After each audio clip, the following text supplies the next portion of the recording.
आज रोजी मी लोकशाही दिनमध्ये माझा ऑनलाईन लोकशाही दिनमध्ये अर्ज ठेवलेला होता. मी पाचोऱ्याची जी जन्ममृत्यू नोंदची जी रेकॉर्ड रूम आहे त्याच्यामध्ये खाडाखोड झालेली होती रेकॉर्ड रूमला.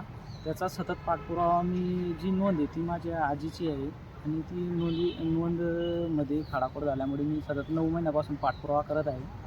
त्या संदर्भात चौकशा झाल्या, 1 झाल्या, 2 झाल्या, तरी चौकशीत निष्पन्न होत नाही. कुठेतरी अधिकारी लोक चाल दाखल करत आहे. या या अनुषंगाने मी तक्रार दिली होती वरिष्ठांना, पण तरी त्याच्यामध्ये असा कोणताही आदेश निघून आलेला नाही. पण आज रोजी कलेक्टर यांना लोकशाहीमध्ये हजर असताना आदेश दिलेला आहे बुवा आम्ही यांना निबंधकांना तिथं अज्ञात इसमावरती काही गुन्हे दाखल करावा असा काही आदेश आहे त्यांचावाला, तरी ते पोलीस स्टेशनला तक्रार द्यायला जात नाही.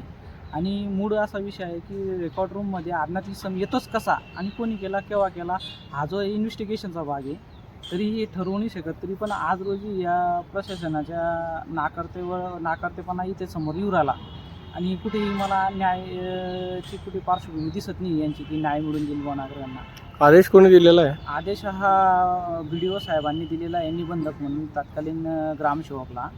आणि ग्रामसेवक त्या आदेशाचं पालन करत नाही. त्याला आदेश मिळून 3-4 दिवस होऊन गेलेले आहे. मी संबंधित पोलिसांनाही कळवलेलं आहे की बुवा असा गुन्हा घडलेला आहे. मला जशी माहिती मिळाली किंवा असा आदेश झालेला आहे ती मी पोलिसांनाही कळवलेलं आहे. फिर्यादी जो आहे शासनाचा तो पोचत नाही पोलीस स्टेशनला आणि पोलिसांना माहिती देऊनही गुन्हा दाखल होत नाही. गुन्हा जर नागरिकांना जर उघड जर गुन्हे निर्देशास आणून देत आहे पोलिसांना, तरी पोलिस काय दाखल करत नाही. ही सर्वात मोठं एक राकेट किंवा बिंग असू शकतं. हे एका नोंदपासून पुरा तालुक्याचा बिंग उघड सोडू शकतं. आज रोजी कक्ष अधिकारी बाबीले कक्ष अधिकारी आणि BDOचं जी पंचायत समिती कार्यालय आहे त्याच्यामध्ये 150 ते 200 मीटरचा अंतर आहे आणि जो अधिकारी बाबीले कक्ष अधिकारी तो पंचायत समितीमध्ये बसून सह्या मारतो. मग त्याचीवाली एवढी जर गंभीर प्रकरण असून सुद्धाही त्याच्यामध्ये प्रशासन कुठलीही दखल घेत नाही आहे.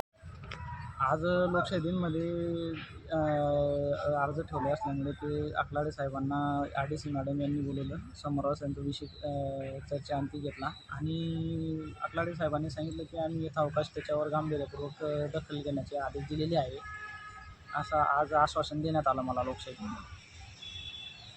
तुमचं नाव? पंकज राजेंद्र पाटील सगळं.